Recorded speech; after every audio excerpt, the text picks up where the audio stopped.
नमस्कार प्रेक्षक हो. जीवनात कधी कधी असे प्रसंग येतात जे आपल्याला अंतर्बाह्य हादरवून सोडतात.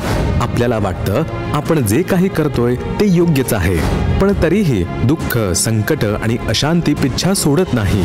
आज आपल्या समोर आहेत अमोल काशीनाथराव वाकोडे, मुखेड, जिल्हा नांदेड, महाराष्ट्र, ज्यांनी आयुष्याच्या अनेक टप्प्यांवर विविध भक्ती मार्ग अवलंबले, पण समाधान काही मिळालं नाही. त्यांचा परिवार चंद्रपूरच्या देवीची भक्ती करत होता. आई आजींच्या पिढ्यांपासून देवीची आराधना केली होती. त्यानंतर ते साईबाबांचे भक्त झाले. गुरुवारी उपवास करायचे, शिर्डीला जाऊन नतमस्तक व्हायचे. एवढंच नाही तर पुढे संत फुलाजी बाबांकडून गुरुदीक्षा घेतली. पण एवढ्या भक्ती उपासना करूनही त्यांच्या जीवनातील समस्या सुटल्या नाहीत. मग एक दिवस आयुष्याने त्यांची अशी परीक्षा घेतली जिथे त्यांच्याकडून कोणताच पर्याय उरला नव्हता. त्यांचा 4 महिन्यांचा चिमुकला मुलगा गंभीर आजारी पडला. डॉक्टरांनी सांगितलं उपचारासाठी खूप पैसा लागेल, पण मुलाच्या जीवाचा प्रश्न. अखेर एका संधीने त्यांचं संपूर्ण आयुष्य बदलून टाकलं. संत रामपालजी महाराजांचं ज्ञानगंगा पुस्तक त्यांच्या पत्नीच्या हाती पडलं आणि ते वाचल्यानंतर त्यांच्या मनात अनेक प्रश्न उभे राहिले. काहीतरी वेगळं, काहीतरी सत्य यामध्ये आहे असं त्यांना जाणवलं. शेवटी त्यांनी 16 सप्टेंबर 2018 रोजी संत रामपालजी महाराजांकडून नामदीक्षा घेतली आणि त्याच क्षणापासून त्यांच्या जीवनाचा प्रवास बदलला. मुलाचा आजार अचानक पूर्ण बरा झाला. भीषण अपघात, मृत्यू समोर उभा असूनही कसलीही इजा नाही. नोकरी जी राजकारणामुळे गेली होती ती अनपेक्षितरित्या परत मिळाली. व्यसन जे कित्येक वर्षे सुटत नव्हतं ते एका क्षणात कायमचं नाहीसं झालं. ही फक्त योगायोगांची मालिकाच होती की संत रामपालजी महाराजांचं खरं ज्ञान यामागे कार्यरत होतं? त्यांच्या जीवनातील हे अद्भुत बदल आणि अनुभव आज आपण त्यांच्याच शब्दात ऐकणार आहोत. नमस्कार. नमस्कार. आपलं नाव? अमोल काशीनाथराव वाकोडे. आपण कुठून आलात? मुखेड, जिल्हा नांदेड, महाराष्ट्र. आपला व्यवसाय काय आहे? ग्रामपंचायतला ग्राम रोजगार सेवक म्हणून काम करतो. संत रामपालजी महाराजांची गुरुदीक्षा आपण कधी घेतली? 16/9/2018ला. संत रामपालजी महाराजांची गुरुदीक्षा घेण्याअगोदर आपण व आपला परिवार कोणती भक्तिसाधना करत होतात? परंपरागत आम्ही चंद्रपूरची देवी आहे, देवीचे आराधना आमची आजीबाई करायच्या. त्या अनुषंगानं आम्ही आमचा परिवार पूर्ण त्या भक्तीमध्ये जुडलो होतो. त्यानंतर मी साईबाबांची भक्ती करत होतो, गुरुवारचा उपवास करत होतो. गुरुवारच्या उपवासाच्या नंतर मी संत फुलाजी बाबांच्याकडे गुरुदीक्षा घेतली होती. त्यानंतर मी 16/9/2018ला रामपालजी महाराजांकडं गुरुदीक्षा घेतली.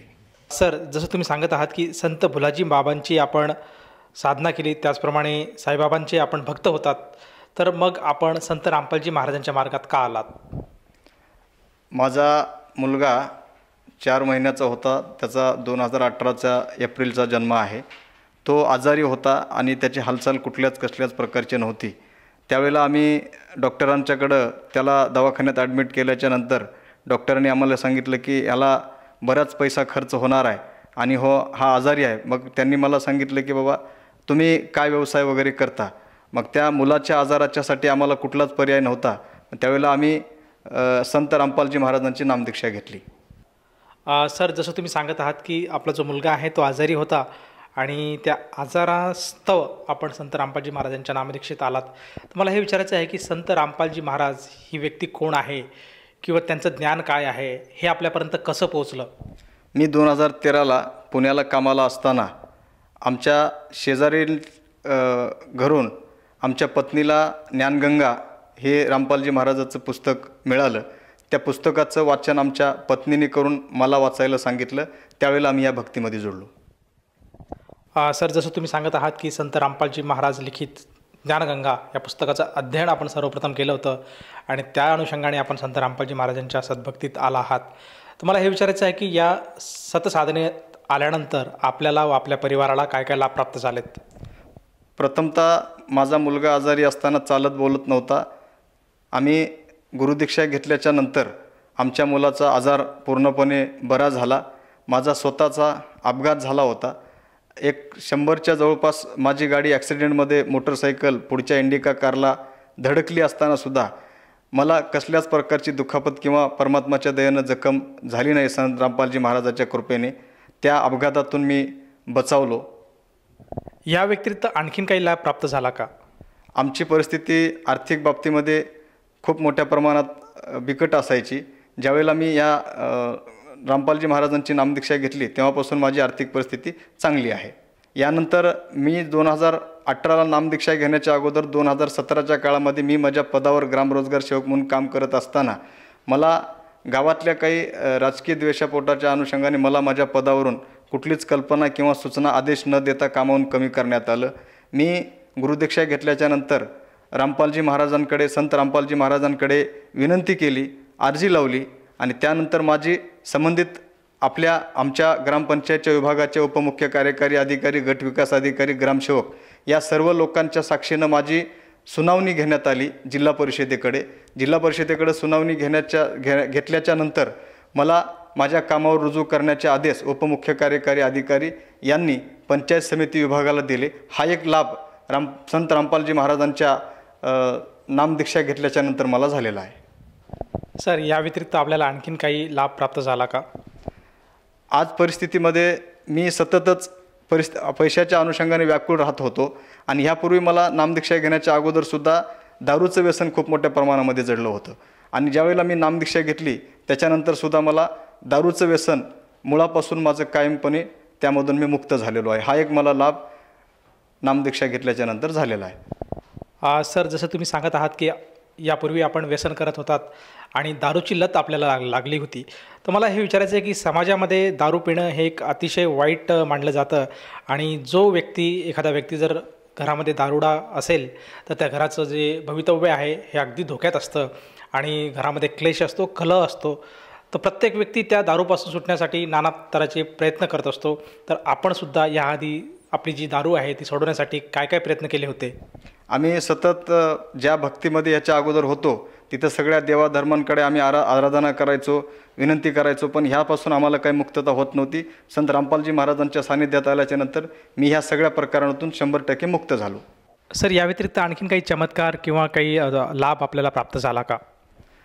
माझा जो मुलगा बोलत चालत नव्हता, ज्यावेळेला मी आपल्याला सांगितलेलं आहे की गुरुदीक्षा घेतल्याच्या नंतर रामपालजी महाराजांकडे आम्ही आश्रमाला जाऊन जेव्हा आलो त्यावेळेला परतीच्या प्रवासात असतानाच माझ्या मुलाची हालचाल चालू झाली आणि ज्या दिवशी प्रथमतः मी लातूरला जाऊन गुरुदीक्षा घेतली त्या दिवशी थंडीचे दिवस होते आणि जिथं आम्ही गुरुदीक्षा घेतली तिथून मला सांगण्यात आलं की थंडीचे दिवस आहेत, तुम्ही जाऊ नका.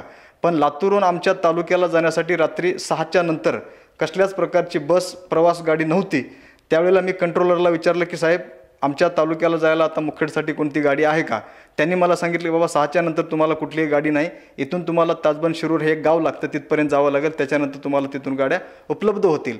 त्यावेळेला मी कंट्रोलरला विचारून आमच्या पत्नीकडे जाऊन हे विचारणा सांगत असताना अचानक तिथं एक बस आली. त्या बसमध्ये एक व्यक्ती, कंडक्टर आणि ड्रायव्हर हे एवढे 3च व्यक्ती दिसले आणि आम्हाला एक चमत्कार दिसला की बाबा आत्ताच कंट्रोलर म्हणत होते की गाडी नाही, एक तर थंडीचे दिवस आहेत, आपल्या मुलाचं कसं, आम्हाला सांगितलं होतं की बाबा गुरुदीक्षा जिथं आम्ही घेतली तिथं तुम्ही आजच्या दिवस थांबा आणि सकाळी जा. तरी पण आम्ही त्या गोष्टीला नकार दिला आणि बसस्टँडला आलो आणि असा एक आजचा चमत्कार झाला की 6 वाजता गाडी नसणारी अचानक गाडी उपलब्ध झाली. कंट्रोलरला विचारलं असतं, त्यांनी सांगितलं की गाडी नाही. मग आम्ही गाडीत बसून प्रवास करत असताना शहराच्या बाहेर आल्याच्यानंतर मी कंडक्टरला विचारलं, साहेब आम्ही कंट्रोलरला विचारलं की गाडी नव्हती आणि अचानक ही गाडी कशी काय उपलब्ध झाली? त्यांनी सांगितलं की ही जादा गाडी आहे. मग तिथूनच आम्हाला खरा संत रामपालजी महाराजांचा चमत्कार दिसायला सुरुवात झाली.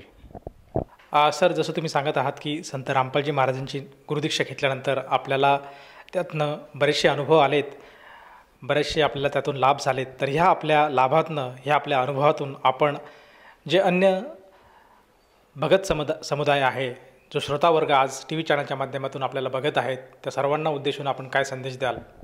मी सर्व समाज बांधवांना एवढीच विनंती करू शकतो, खरा परमेश्वर जर आपल्याला बघायचा असेल आणि खऱ्या आपल्याला भक्तिमार्ग साध्य करून आपल्या जीवनाचं जर सार्थक करायचं झालं तर आपण सर्वांनी संत रामपालजी महाराजांच्या दीक्षेमध्ये येणं गरजेचं आहे. कारण त्यांचा भक्तिमार्ग हा खरा साक्षात्कार परमात्मा परमेश्वराचा चमत्कार आहे. जे काही मला आत्ता अनुभव आलेत, मी आत्ता माझे वास्तविक अनुभव मांडलेले आहेत. त्यासाठी आपल्याला आपल्या YouTube चॅनलच्या माध्यमातून वगैरे संत रामपालजी महाराज हे नाव सर्च केल्याच्यानंतर त्या ठिकाणी संपूर्ण माहिती आपल्याला उपलब्ध होते. त्या ठिकाणून आपल्याला हा भक्तिमार्ग मिळण्यासाठी अत्यंत परमेश्वराने जे काय आपल्याला ही विज्ञान युगामध्ये यंत्रणा उपलब्ध करून दिलेली आहे. ह्या माध्यमातून आपण संत रामपालजी महाराजांच्या सानिध्यात जाऊ शकतो. खरा साक्षात्कार, खरा परमेश्वर जर आपल्याला बघायचा असेल तर त्यांनी संत रामपालजी महाराजांच्या सानिध्यात येणं गरजेचं आहे, असं मला समाज बांधवांना विनंती करायची आहे. सर, जसं तुम्ही आज समाज बांधवांना साथ घालत आहात की खरा परमेश्वर किंवा खरी भक्तिमार्ग जर आपल्याला अनुभवायची असेल तर संत रामपालजी महाराजांचं ज्ञान समजून घ्यायला हवं आणि त्यांच्या शरणात येणं गरजेचं आहे. तर ह्या अनुषंगाने जर एखादा साधक संत रामपालजी महाराजांशी जुडू पाहत आहेत तर तो साधक किंवा ती व्यक्ती संत रामपालजी महाराजांची नामदीक्षा कशी घेऊ शकेल? आपल्याला TV चॅनलच्या माध्यमातून, यूट्यूब चॅनलला ज्यावेळेला आपण आपल्या मोबाईलच्याद्वारे संत रामपालजी महाराज यूट्यूबला सर्च करतो त्यावेळेला तिथं काही कॉन्टॅक्ट नंबर वगैरे दिलेले आहेत. त्या ठिकाणी आपण त्या नंबरला संपर्क करून आपण संत रामपालजी महाराजांच्या सानिध्यात जाऊ शकतो. तिथून आपल्याला संपूर्ण माहिती मिळू शकते. सर, जसं तुम्ही आता उल्लेख केला आहे की TV चॅनलवर संत रामपालजी महाराजांची सत्संग येतात. सत्संग प्रसारित होत असताना TV चॅनलवर काही नंबर दिसतात. त्या नंबरवर जर साधकाने संपर्क साधला तर त्याला जवळच्या नामदान केंद्राची माहिती मिळेल आणि तेथे जाऊन प्रत्यक्षात संत रामपालजी महाराजांकडनं ते नामदीक्षा घेऊ शकतात. तर अशा माध्यमातून जर एखाद्या व्यक्ती संत रामपालजी महाराजांच्या आश्रमात गेला आणि त्याला जर नामदीक्षा घ्यावयाची असेल तर तेथे त्या व्यक्तीला किंवा त्या साधकाला किती पैसे मोजावे लागतात? वास्तविकता बघितली तर मी ज्यावेळेला 16/9/2018ला नामदीक्षा घेतली होती, मला नामदीक्षाला घेण्यासाठी जाण्यासाठी सुद्धा पैसे माझ्याकडे नव्हते. मी शेजारच्या माझ्या पत्नीने शेजारच्या बाईकडून पैसे घेऊन आम्ही नामदीक्षा घेण्यासाठी गेलो. मला तिथं कसल्याही प्रकारचा 1 रुपयाचा सुद्धा खर्च आला नाही. त्यावेळेला मी जिथं गुरुदीक्षा घेतली तिथून मला नामदान सेंटरवरून विचारण्यात आलं की तुम्हाला काही अडचण आहे का जाण्यासाठी. मी त्यांना सांगितलं की मला कुठलीही कसल्या प्रकारची अडचण नाही आणि संत रामपालजी महाराजांच्या सानिध्यात येण्यासाठी किंवा त्यांचा भक्तिमार्ग स्वीकारण्यासाठी कसल्याही 1 रुपयाची आकारणी नामदान सेंटरवरती किंवा नामदान घेणाऱ्या भक्तांकडून घेतल्या जात नाही, कसलाही खर्च येत नाही. धन्यवाद. संपूर्ण विश्वामध्ये 500 पेक्षा जास्त नामदीक्षा केंद्र आहेत जिथे निशुल्क नामदीक्षा दिली जाते. निशुल्क नामदीक्षा प्राप्त करण्यासाठी आणि अधिक माहितीसाठी संपर्क करा 7030303951 7030303952. अद्वितीय आध्यात्मिक ज्ञान वाचण्यासाठी, पाहण्यासाठी आणि ऐकण्यासाठी संत रामपालजी महाराज ॲप अवश्य डाउनलोड करा किंवा आमची वेबसाईट www.jagatgururampalji.org वर व्हिजिट करा. आम्हाला सोशल मीडियावर फॉलो करा. सर्व पवित्र धर्मांच्या पवित्र शास्त्रांवर आधारित प्रमाणित अनमोल पुस्तक ज्ञानगंगा किंवा जगण्याचा मार्ग यापैकी कोणतेही एक पुस्तक निशुल्क मागवण्यासाठी आपण आम्हाला आपले पूर्ण नाव, पूर्ण पत्ता, पिनकोड आणि फोन नंबर सह लिहून 7030303951 किंवा 7030303952 या नंबरवर SMS करू शकता किंवा 7030303950 या नंबरवर व्हॉट्सअप देखील करू शकता.